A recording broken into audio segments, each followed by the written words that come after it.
taon, mas pinalakas at mas pinagtibay para sa Pilipino. DZRH. Una sa Pilipinas, una sa Pilipino. Serbisyong tapat sa'yo, DZRH.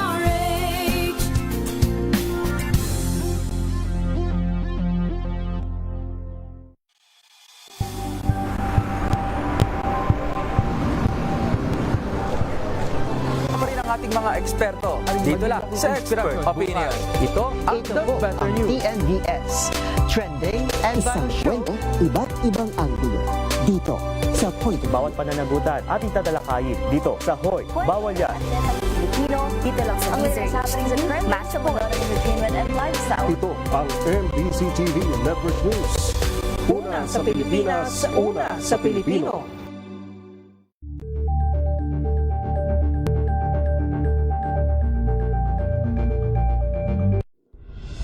Tuloy-tuloy ang pagtulong, tuloy-tuloy ang pagseserbisyo at tuloy-tuloy ang balitaan kasama si May Binauhan sa Operation Tulong mula Lunes hanggang Biyernes. Number 1 na naman ang inyong DZRH sa latest survey ng Kantar Media na inilabas nitong January 2026, hindi lang sa Metro Manila kundi pati rin sa Mega Manila. Patunay na DZRH lang ang inyong tunay at totoong pinagkakatiwalaan. Taos-puso po kaming nagpapasalamat sa inyong patuloy na pagtitiwala dahil ang DZRH, una sa Pilipinas, una sa Pilipino. Saan ka man sa mundo, tayo Pilipino.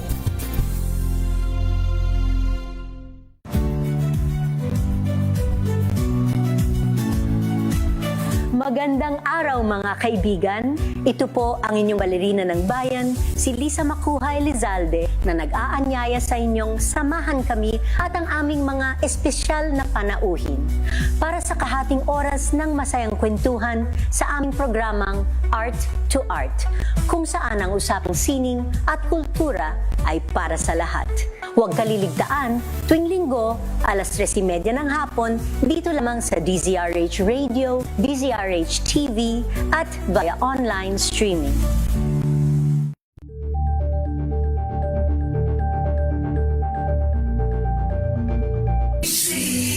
Manila Broadcasting Company. DZRH, a proud member of MBC Media Group.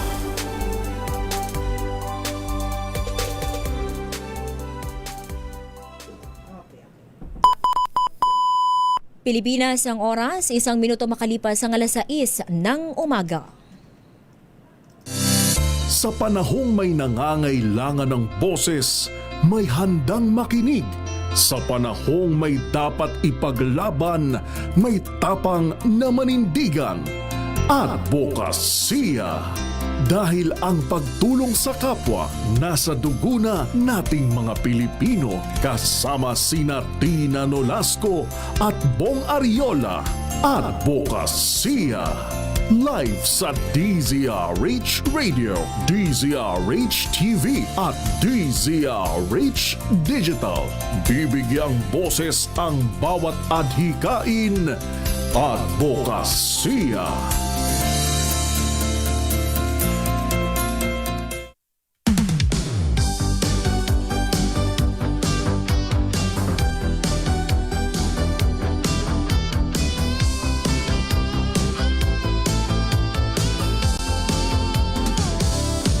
Kwento mo sa mundo ang iyong gawa, para ang iba ay kumilos at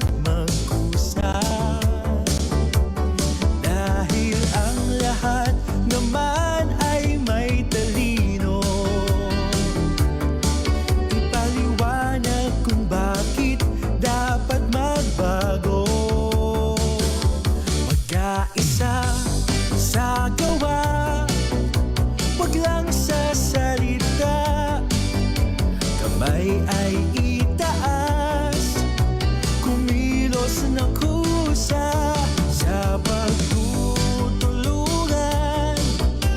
Bigat ay gagaan, pagkakaisa ang kailangan ng bayan. Ipunin natin ang lakas, bawat bisig ay pag-isahin. Kumilos tayo lahat para sa isa lang mithiin. Dahil dapat tayong lahat ay magkaisa para sa isa. Advokasya, advokasya, ko'y dapat ninyong alamin. Advokasya, ko'y dapat ninyong gawin. Advokasya, ko'y dapat din may baguhin. Dahil ang advokasya ko'y para sa kabutihan. Magkaisa sa gawa, wag lang sa Magandang umaga, Luzon, Visayas at Mindanao. Kayo'y nakikinig sa programang Advokasya kung saan welcome ang lahat. Mapa-individual o grupo man yan, basta't may magandang layunin para sa bayan at para sa kapwa, welcome po yan sa programang Advokasya. isa ang Inyo pong nakakasama ngayong araw ng Sabado, May 9, 2026. Ang inyong lingkod, Tina Nolasco, syempre kasama ang aking partner. Magandang umaga, partner. Muli po, kami ang inyong kasama. Ako po si Bong Ariola. Magandang umaga, partner. Special ang Saturday natin ngayon. Oo, dahil isang karangalan ang nakakasama tayo. makakapanayam natin ngayon. Dapat ayos ka, ha? Umayos Oo, ka. yan. Naku po.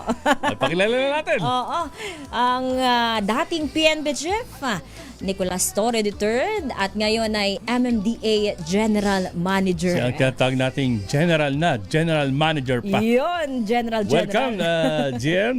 Nick. General Squared. Good morning, Sir Bob. Ma'am Tina. Good morning. Sa ating mga Mabuti tagapanood. naman hindi ka na traffic. Yeah, Kasi tagapanood. may Fun run. napakaraming participants ng fun run dito sa vicinity.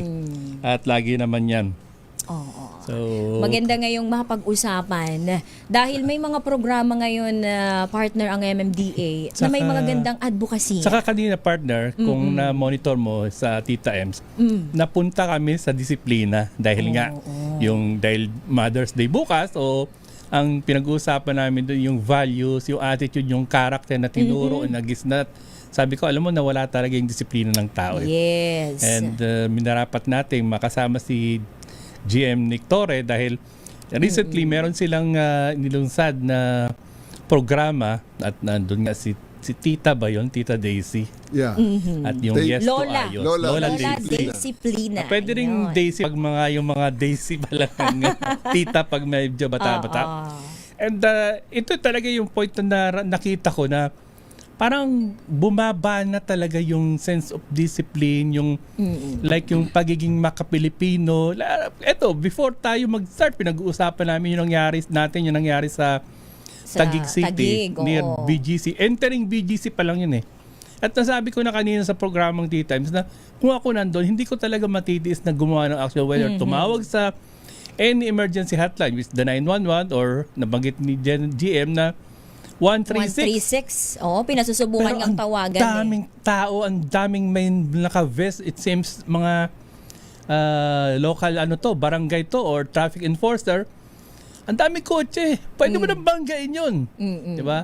Well, anyway, pakilala mo na at ano muna tayo. Welcome muna, GM Nick. GM Manik. Kumusta ang bagong buhay from Yes. handling the how many?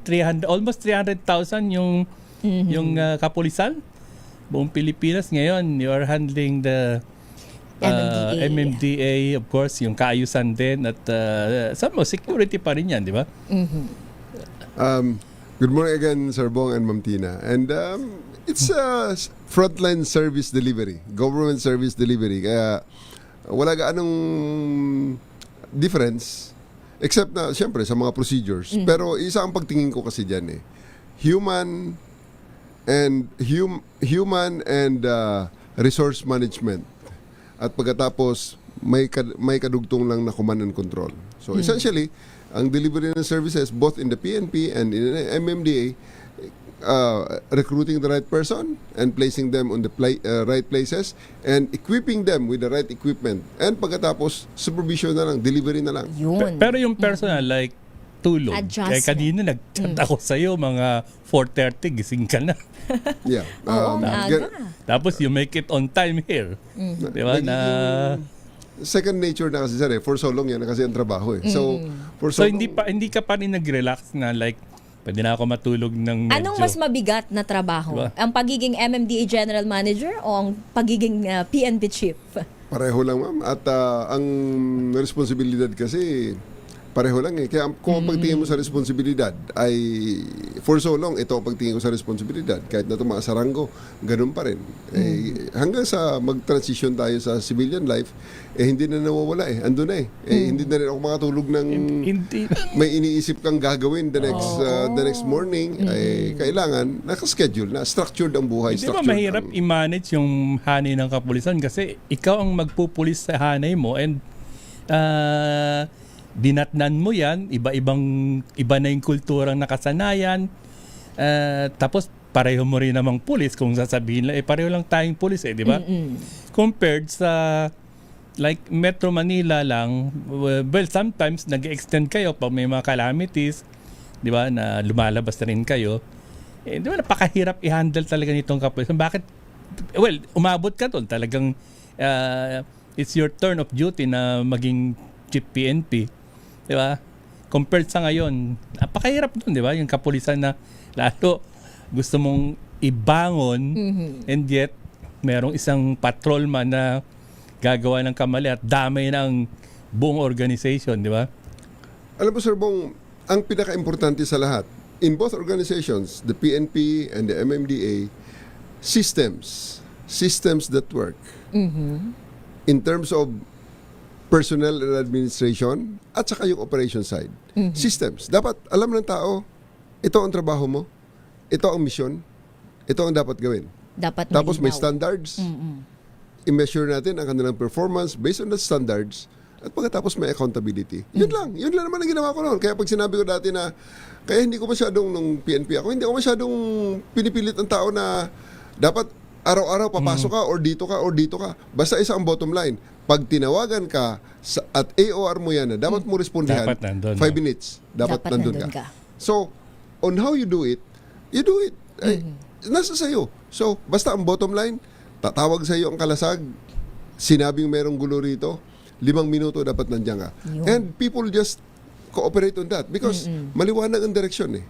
Pag alam nila, at pagkatapos hindi ako nagpipilit sa kanila na, at ang kapalit naman para dun sa mga tao, 8 hours lang.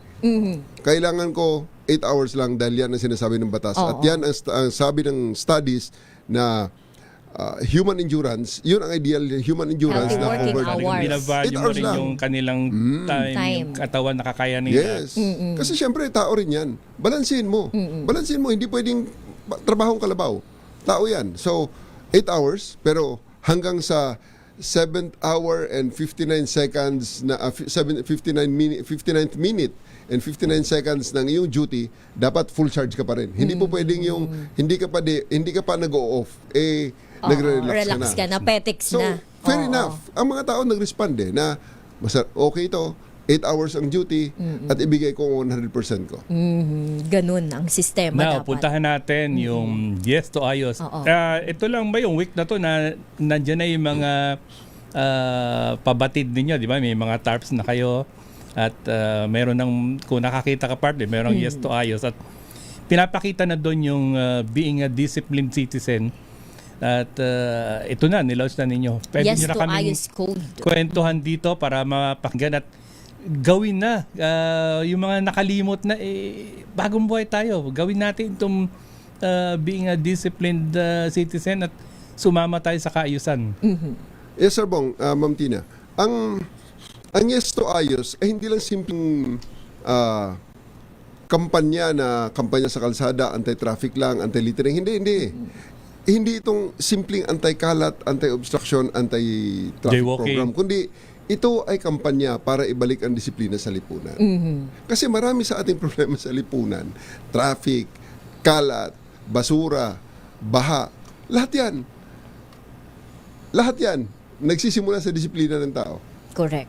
Apektado ng disiplina natin, ng mindset natin, ang mga problema ang kinakaharap natin. Kaya, mas gusto namin na dito tayo sa mindset muna. So, para ma-enforce yan, meron ka agad siyempre 3 standards. Paano Tatlo palagi yan. Establish the standards, ito yung batas. Establish, okay. Ito yung sinasabi ng batas. Di ba? At pagkatapos, yung merong measure ng compliance sa standards na yan, ito ang dapat mong gawin. At pagkatapos, pag hindi mo ginawa, ito na, accountability. May certainty of punishment, may certainty of arrest kung kinakailangan, may certainty na talagang ikaw ay will be held accountable pag hindi ka nag-measure sa standard na expected sa'yo. So yan, sa Ano-ano yung bunganin mga- ng oo. MMDA, alam nila yan na merong consequences to kung sila mismo hindi magpapatupad, maglalak sila sa duty nila. Parang yung pinag-uusapan din namin na yung police visibility is not visibility alone. There should be presence. Kasi Correct. makikita mo, may mobile nga, may police. Pero asan? Tulog. Nandun Naku. sa convenience store. Ay, or naku, minsan nakakita pa ako, nasa partner. telepono. Nagpipicture lang.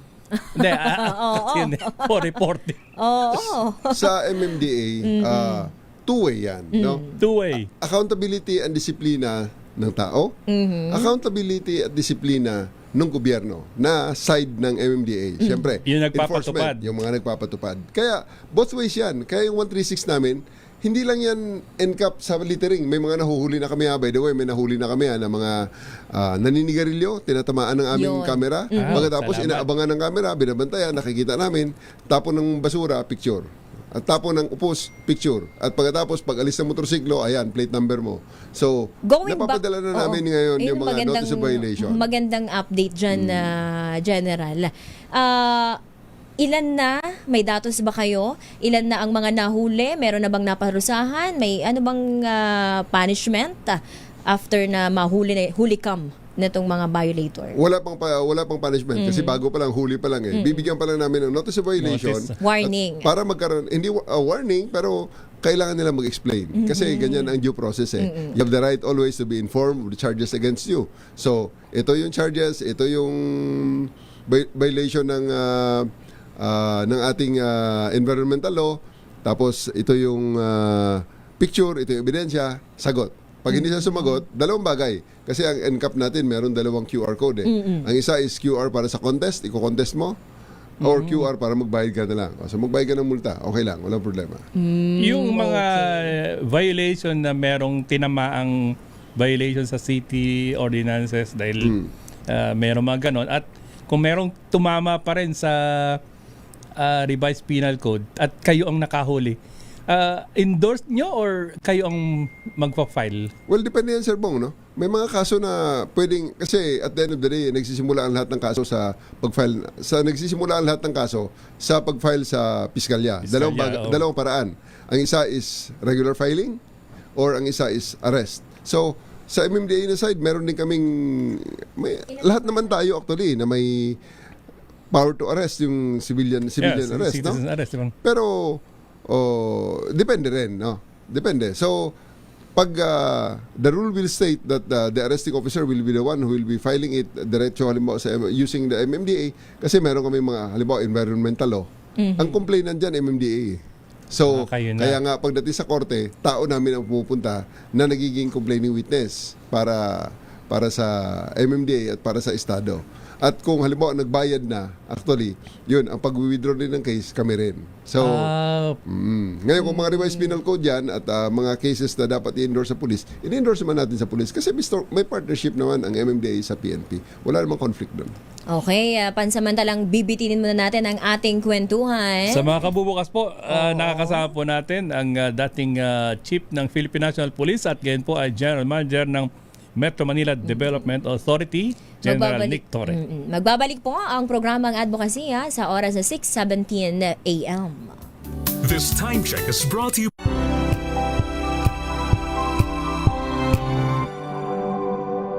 Tinesting. Sinuri. Siniyasan. Ang resulta? Super effective ang Shield sa pagpatay ng bakterya at virus. Shield Antibacterial Soap. Believe ang mga eksperto sa Philippine Nurses Association. At si Mami. Tiwala ako sa Shield. Shield Antibacterial Soap. Napatunayang mabisa. Ang mga nurse, tiwala. ACS. Tanggaling-galing mo. Smart dishwashing paste ko. Pritong ulam na masebo. Plato ng kaldero. Tanggaling for everyday. Ganyan pag smart ang dishwashing paste. May double tanggaling formula. Tanggal ang sebo, tanggal ang bakterya. Pahit para walang bahid. Linis fantastic sa metal at plastic. Number 1 ko to. Tanggaling-galing mo. Smart dishwashing paste. ACS. Sa lahat ng bagay, simula pa lang, siguraduhing max protection na. Kasi pag kulang ang proteksyon, baka madaling masira. Sa ngipin, dapat may max protection din. Max Alaga ng Unique Toothpaste. With Max Protect Formula, helps stop cavities before they start, while keeping breath fresh. Try Unique Maximum Fluoride Protection. Para Max Alaga, Max Protektado. ACS. May arte? May budget? Akala nyo lang yon. So solid. White Rose Papaya. Wow. White Rose. White Rose Papaya. Wow. White Rose. White Rose Papaya. May glow up with a White Rose Papaya. White Rose Papaya. May puti power times 2 kasi may papaya at niacinamide. May shea butter and tea tree oil pa. Kutis sulit ang glow up. Glow up with a White Rose Papaya. White Rose Papaya. Kutis sulit ang glow up. ACS. Wow, ang saya. Isang barangay na labada? Puro mancha pa. Goodbye, pahinga. Mommy, isang laba lang yan sa Pride Bar Blue. May powerful stain-away enzymes na malupit sa dumit mancha. At di masakit sa kamay. Isang laba lang yan. Hello, pahinga. Hello, Pride Bar Blue. ACS. Here are top 3 reasons why you should get your hands on MX3 capsule. 1. It has alpha, beta, and gamma mangosteen. 2. It's cholesterol and fat-free. 3. MX3 is proudly Pinoy made and has garnered multiple international awards. So what are you waiting for? Dito ako sa tested and proven ko na. MX3, dito ako bilib. Mahalagang paalala, ang MX3 capsule ay hindi gamot at hindi dapat gamiting panggamot sa anumang uri ng sakit.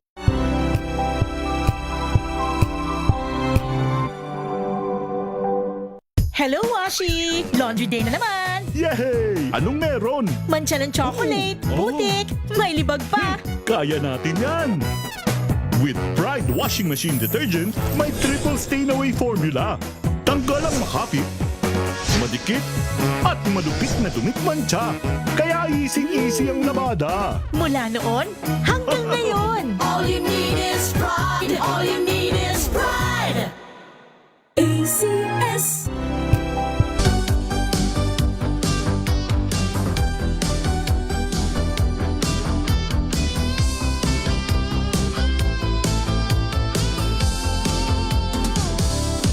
Kwento mo sa mundo. Nagbabalik po ang programa ng Advokasya sa oras sa 6:21 a.m. Kasama niyo pa rin ang inyong lingkod Tita Nolasco at ang aking partner. Opo, si Bong Ariola at of course ang ating bisita sa araw na to. Yung ating panauhin na dating Former PNP Chief Chief. PNP at MMD General Manager Nick Torre III. Magandang umaga again and ating ang pinag-uusapan kanina bago tayo mag-break ay yung yes to ayos disiplina o code, isang programa ng MMDA para sa kaayusan sa kalsada, disiplina ng lahat ng publiko sa pagtatapon man yan ng basura sa kalsada, sa trapiko o sa daan. Ayun, no? Ngayon naman partner ay magandang malaman ang update dito sa dahil ang init ngayon no General Nick, etong shower facilities na itinayo ng MMDA at kumusta po ang yung mga ating kababayan, ang publiko? Ito ba ay dinadagsa? Marami na bang nag-a-avail ng gantong serbisyo mula sa ating gobyerno? Ma'am Dina, ang shower facility ay isang end-of-trip facility ng ating bike and walk to work program, no? Active mobility. Pinopromote natin yung hindi alternate transport ang bisikleta at paglalakad, kundi talagang isang choice na pwedeng gawin ng ating mga kababayan. Kasi sa totoo lang, 1 kilometro, like for example, 2 block, di ba? Kadalasan merong linya pa ng tricycle yan eh. Nothing against the tricycles, ha? Pero nakakita natin, 2 block, may sasakay pa ng jeep. To some extent nga, from gate to gate ng isang Nasanay ang maraming Pilipino na door to door pa. Door to door, yes. Bababa sa isang gate, kabilang gate, hindi pa nakasigunda ang jeep, papara na uli. Well, ang unang sinasabi is hindi ka pwedeng maglakad o magbisikleta dahil delikado. So, ginagawa natin ang bike infrastructure, protected bike lane, at mga facility na talagang magpo-protection sa mga bisikleta. Pangalawa, binibigyan natin ng polisiya. Mga polisiya na talagang ini-encap natin ang dumadaan sa bike lane. Yung mga dumadaan sa bike lane ng mga motor dyan, baka magulat na lang sila. Meron silang notice violation. Nothing personal sa mga nakamotor. Pero motor and may mga sasakyan din na tumatapak talaga. Dito lang sa Balara, sa area ng Katipunan, may isang umaga na napadaan ako, may dalawang four-wheel drive na sasakyan, hindi na makalabas sa bike lane dahil naipit na. May barikada eh. Biglang nakapasok sila dahil sa una, maluwag ang entrada.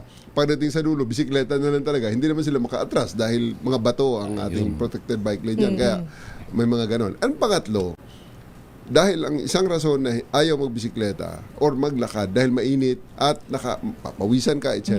So, yan ngayon ang purpose ng tatanong ko yung uso kasi napanood ko yung isang video mo na